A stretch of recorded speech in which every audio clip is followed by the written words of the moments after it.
Okay.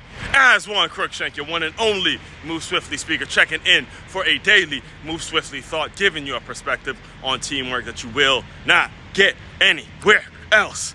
A solid, refreshing 6 miles today, 10K. You know, again, as I've said, as I've repeated throughout this week, as my legs have kind of been a little tired, a little more tired than normal. Still got to get work done, still got to get better, and no one rises. You're not rising to the occasion. You're falling to your level of preparation. So even on tired legs, burnt out legs, hey, still got to get that work in, still got to figure it out, still got to find a way to get the shit done. All right, still got to figure this shit out. All right, as far as today's Move Swiftly thought, I believe it was about a year ago, a little over a year ago, I believe, where it's on this very camera speaking about the concept. It was actually after I had watched the Tyler Perry documentary, watched his come up story, and I was fairly inspired by it as he kind of closed the chapter of that documentary. I think it was Mama Brown's Boy or something like that. He was thinking about the name of the documentary. His mother's boy, Mae Brown's Boy. I forgot his mother's name.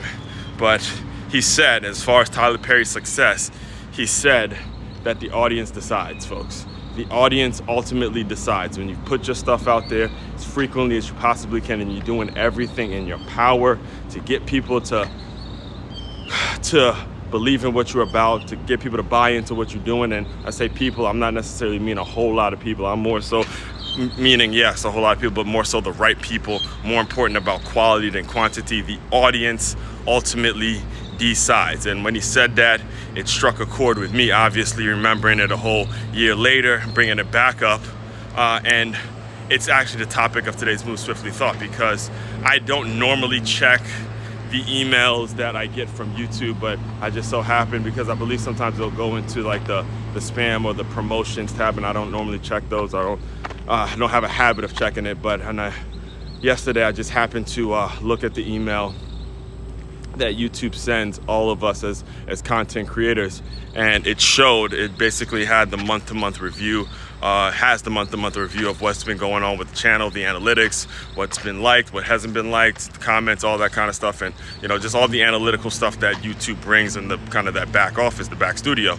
And it showed that the most viewed video that I've put out there, I put out multiple videos a day, so the most viewed one was the video in which I titled NIL Need Institutional Leadership, and it was about Nico. It was my take on the Nico Imavela situation, the situation where he was the quarterback of Tennessee, and I was giving my thoughts on why he left and all that stuff that was going on.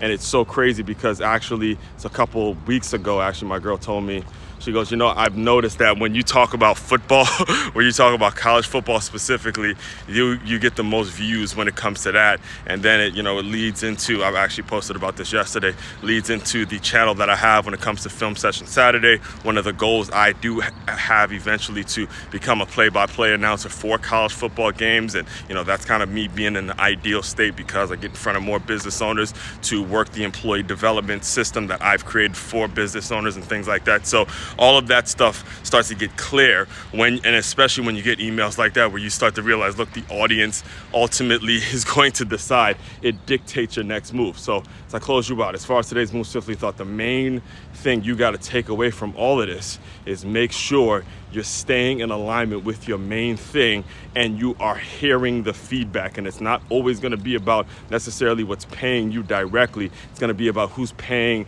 with their attention, their time, and all that kind of stuff. And that's going to be able to dictate what you do next and what you're all about. So we're roughly around 100 days out from the start of college football season. And again, as you can see going into it now, this is where I need to be putting my focus in. This is where this is how you build it up. This is how you create opportunities for yourself when you start to see the stats. Again, as we close out the week of, entire week in which we've been discussing and dissecting what the numbers actually mean and what the numbers actually say and what the numbers are actually all about, and looking beyond the surface level and focus on the details of the numbers in order for that to dictate what your moves are and how it is you're going to move to your next endeavor in life. All right, so all that being said, it's Faith-Based Friday. Tap in with me about an hour or so from this, where we dive into Pastor Craig Groeschel's message, which was a mother. You know the word, right? He absolutely brought it. He's talking about marriage, talking about bringing positive people into your life and positive relationships and all that. So I'll be dissecting that in a little bit. Main website to check out to dive deeper into all the work I'm doing, it's makeyourmove.com. That's MakeYamove.com. One-stop shop for all your teamwork and your self-development needs. As one, Crookshank, your one and only Move Swiftly speaker, checking out. You guys continue to move swiftly. We will talk more soon.